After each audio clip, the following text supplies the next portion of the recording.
Hello friends, நம்ம இன்றைக்கி என்ன வீடியோ பார்க்க போகிறோன்னா ராகி மாவை வச்சு ஒரு ஸ்வீட் ரெசிபி எப்படி செய்யறதுன்ட்டு தான் பார்க்க போகிறோம்.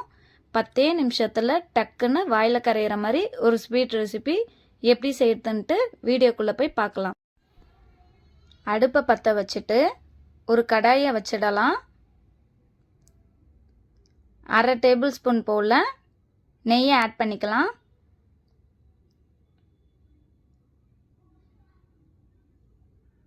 இப்போ நெய் உருக்கிடுச்சு.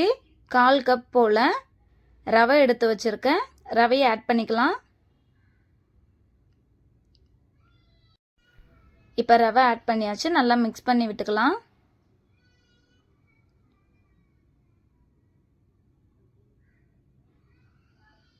இப்போ 1 கப்பு போல் ராகி மாவு எடுத்து வச்சுருக்கேன். அதையும் ஆட் பண்ணிக்கலாம்.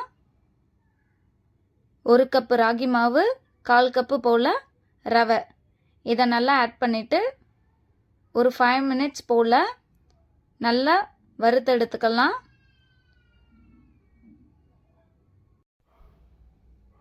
இப்போ 5 மினிட்ஸ் ஆயிடுச்சு. நல்லா வறுபட்டுருச்சு. பாருங்கள், நம்ம இதை வறுக்கிறப்ப நல்ல வாசனை வரும், கொஞ்சம் கலர் சேஞ்ச் ஆகும்.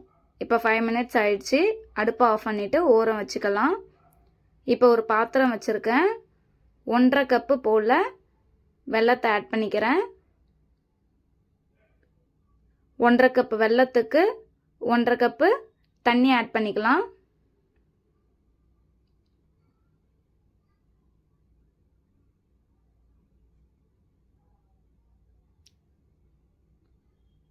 இப்போ ஆட் பண்ணியாச்சு. இப்போ அடுப்பை பற்ற வச்சுக்கலாம்.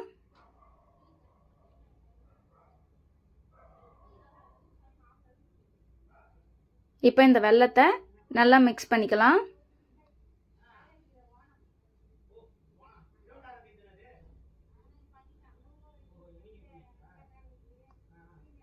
பாருங்க, வெல்லம் நல்லா கொதிக்க ஆரம்பிச்சிடுச்சு. நல்லா வெல்லம் கரைஞ்சிடுச்சு. நமக்கு பாகுபதம் தேவையில்ல. வெல்லம் கொதிச்சு ஒரு 3 நிமிஷம் கொதிக்க விட்டால் போதும். இப்போ பாருங்க, 3 நிமிஷம் ஆயிடுச்சு. நல்லா கொதிச்சு வந்துடுச்சு. இப்போ அடுப்பை ஆஃப் பண்ணிவிட்டு இதை ஓரம் எடுத்து வச்சுக்கலாம். இப்போ அடுப்பை பற்ற வச்சுட்டு நம்ம ராகி வறுத்த அதே கடாயை வச்சுக்கலாம்.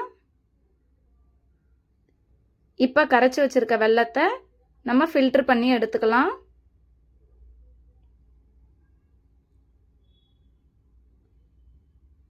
உங்களுக்கு வெல்லம் தேவையில்லைன்னா நீங்கள் நாட்டு சர்க்கரையை கூட நீங்கள் ஆட் பண்ணிக்கலாம். பாருங்கள், நல்லா ஃபில்டர் பண்ணியாச்சு. இப்போ இதை கொதிக்க விட்டுடலாம்.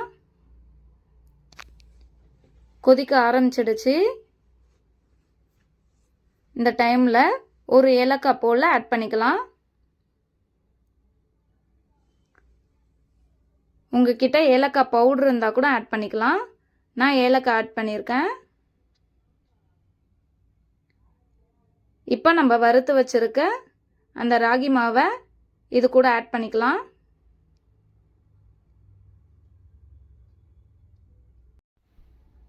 எல்லா ராகி மாவையும் சேர்க்காம கொஞ்சம் கொஞ்சம் போல் ஆட் பண்ணி நல்லா மிக்ஸ் பண்ணிக்கலாம். பாருங்க, எல்லாத்தையும் ஆட் பண்ணியாச்சு. கட்டி இல்லாமல் நல்லா மிக்ஸ் பண்ணிக்கலாம்.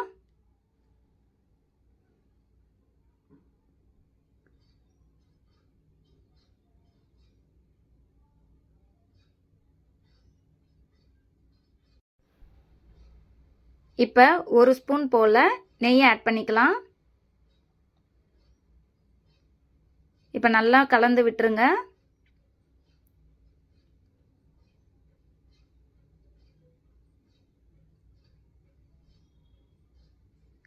அடிப்பிடிக்காம இது போல் வரணும்.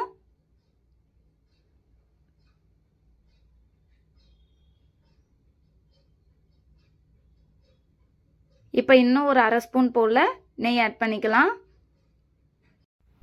இப்போ நல்லா மிக்ஸ் பண்ணிக்கலாம்.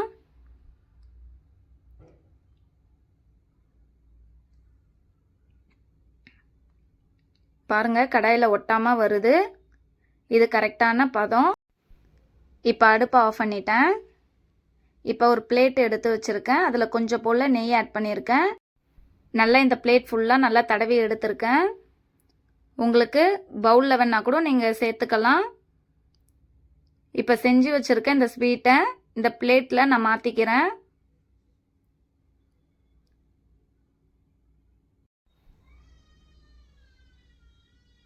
பிளேட்டில் மாற்றியாச்சு.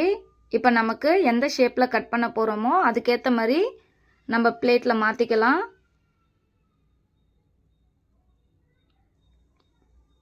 பாருங்கள், ஸ்பூனை வச்சு இது போல் அழுத்தி விட்டுக்கோங்க.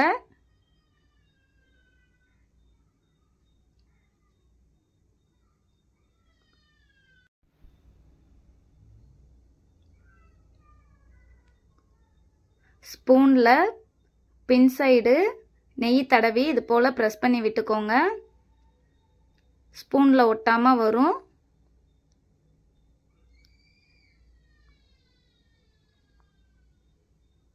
பாருங்க, நான் ஷேப் பண்ணிட்டேன். இப்போ இதை ஆற வச்சிடலாம். இப்போ ஒரு 1/2 hour போல் ஆயிடுச்சு. நல்லா ஆறிடுச்சு. இப்போ நமக்கு எந்த ஷேப் வேணுமோ அந்த ஷேப்பில் நம்ம கட் பண்ணிக்கலாம்.